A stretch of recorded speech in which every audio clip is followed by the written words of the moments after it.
And we're going to be talking with John Helmberger with the Minnesota Family Council. John, thanks for coming by and chatting with us today. Hi, it's my pleasure. First, just tell me about your organization. Where are you located? How many people work with you? That kind of thing. Minnesota Family Council is located in Minneapolis, Minnesota, and we have about 9 people on our staff, 5 full-time and 4 part-time, and an army of volunteers around the state that really form our workforce. Yeah.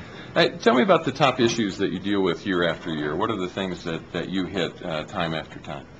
Well, right now, and as anybody who's been following the news in Minnesota for the last couple of years knows, defending marriage has been probably the /1 issue, right alongside protecting the sanctity of life. Now, we've got partners out there in the pro-family universe that take more of the lead on the sanctity of life issue, the pro-life issue, Minnesota Citizens Concern for Life, for example.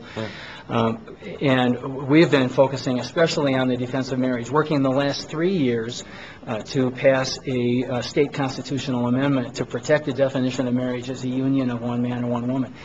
That has been blocked in our legislature, and as a result of the tsunami that swept across the nation and hit Minnesota too last fall, we now are not working so much on passing a marriage amendment as trying to stop a lot of other efforts at a legislative level from redefining marriage. In fact, we just got word today that a bill has been introduced in our state Senate to legalize same-sex partner benefits for the entire state, for state employees. So these would be taxpayer-funded benefits to same-sex partnerships. Tell me about the ways that you work to change the minds of lawmakers, influence the outcome of both legislation and other outcomes around the state. There really are three ways that we work. First, we seek to influence law and policy through lobbying efforts and direct communication with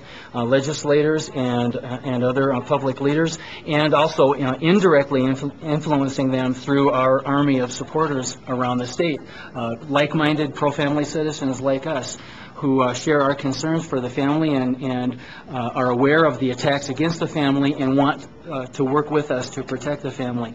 So influencing law and policy, and then in addition to that, we work to inform through our educational arm, Minnesota Family Institute, to inform pro-family citizens about the issues that are in play, like right now with domestic partner benefits legislation being introduced. We've got a variety of educational programs and publications to keep the troops informed about the issues and about how they can be effective in as pro-family activists. Also communicating through the media to the broader public. One of the most important things, and things that we think is most strategic for us to do long-term educationally through our educational arm, is worldview education. And we are especially excited about the Truth Project coming from Focus on the Family and working with Focus on the Family in partnership to assist churches around the state in implementing that program. We believe that long-term, if Christians understand how the Word of Christ applies in every area of life, they will be motivated to be active, to take action, and that's what's needed to equip the church to be effective as salt and light in our culture. That is our #1 objective. These are tough fights to be in. What keeps you motivated? What brings you energy to stay in the fight? Very simply, I want to exalt Jesus Christ.